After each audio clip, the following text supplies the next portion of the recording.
Ito na nga yung part 2 ng biyahe natin sa gabing ito na talaga namang pabugso-bugso ang ulan. Pero tuloy pa rin tayo sa pagkuha ng booking. 4:30 AM na nung nakakuha tayo ng pangatlong booking dito sa Timog Avenue dahil napatambay pa tayo kasama ang ilan sa aking mga kaibigan sa Joyride MC Taxi. Papunta ng Malate ang next booking natin. Pagkarating ko nga dito sa pickup location ay tinawagan ko kaagad ang CS ko para malaman niya na nasa pickup location na ako. Nandito po ako sa may urban.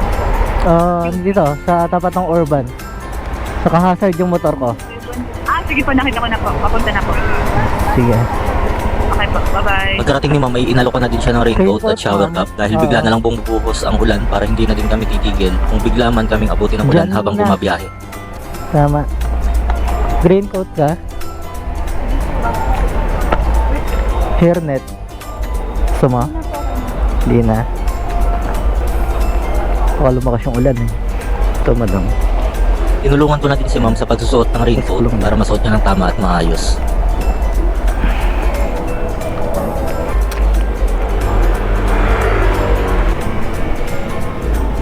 Pagkasakay niya ay tinanong ko muna siya kung okay na para masigurado na komportable siya sa kanyang posisyon sa pagkakaangkas sa motor.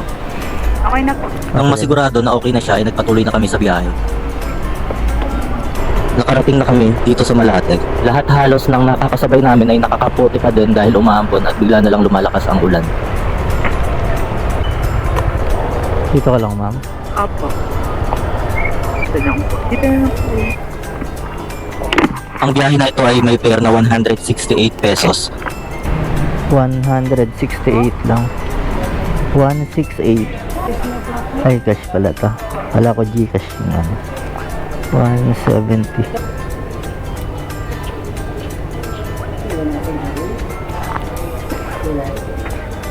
Alas 6 ng umaga nang makakuha tayo ng pang-apat na booking dito sa Malate, papuntang Quezon City. Kakatapos lang ng malakas na ulan nang makuha ko ang booking na to na may halagang 157 pesos.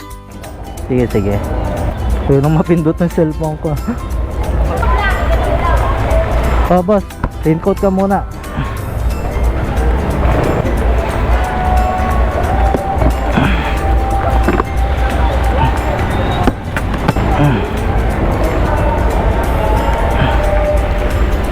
Tara.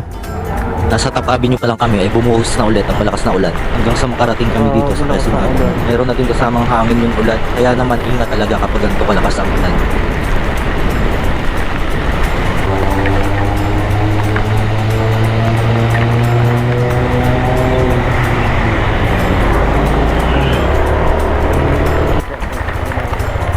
Dito na lang. Wait lang. Dito lang ha. Lalo ka.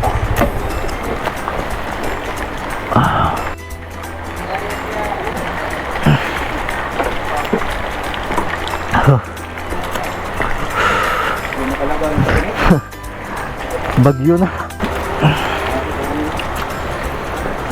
Ay. One. Wait lang.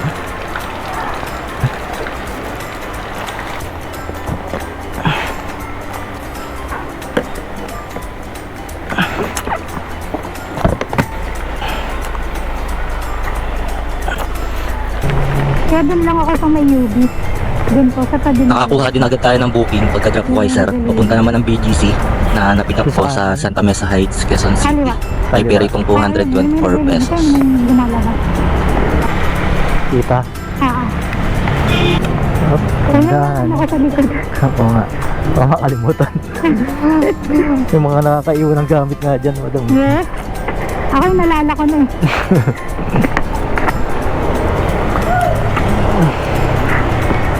Ana. Okay.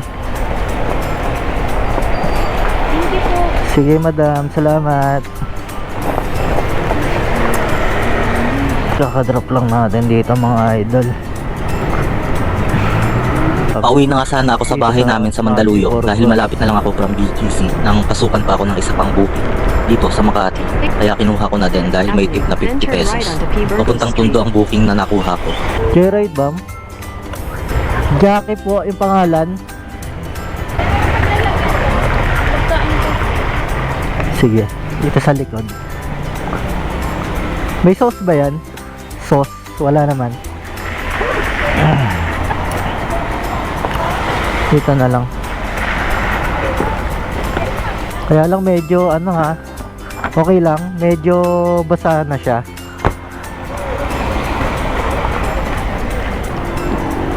Okay lang.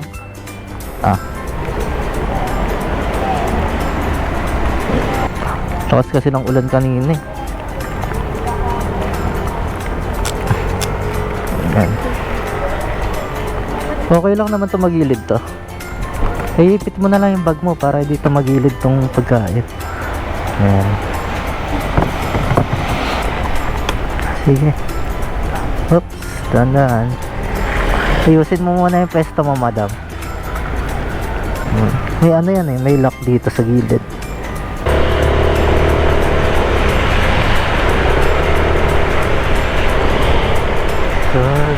Turn right. Nakarating nga kami dito sa drop-off ni Ma'am, may patuloy pa din ang pag-ulan. 198 lang. Madami gamit mo. Bagyo na. Kalimutan mo yung pagkain mo ha. Kainin ko yan.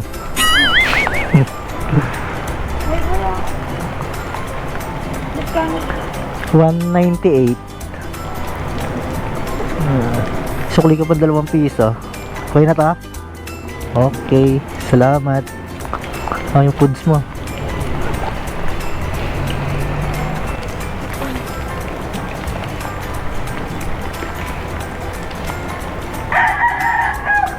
Thank you.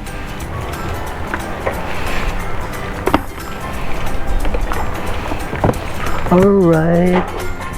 200 pesos. Pagkatapos nga ng booking na to ay dumiretso na ako ng uwi sa bahay dahil nagutom na din ako at nang makapagpahinga Ando. para sa biyahe naman natin mamayang gabi. So ayun lang guys, thank you for watching. Kita-kits sa daan.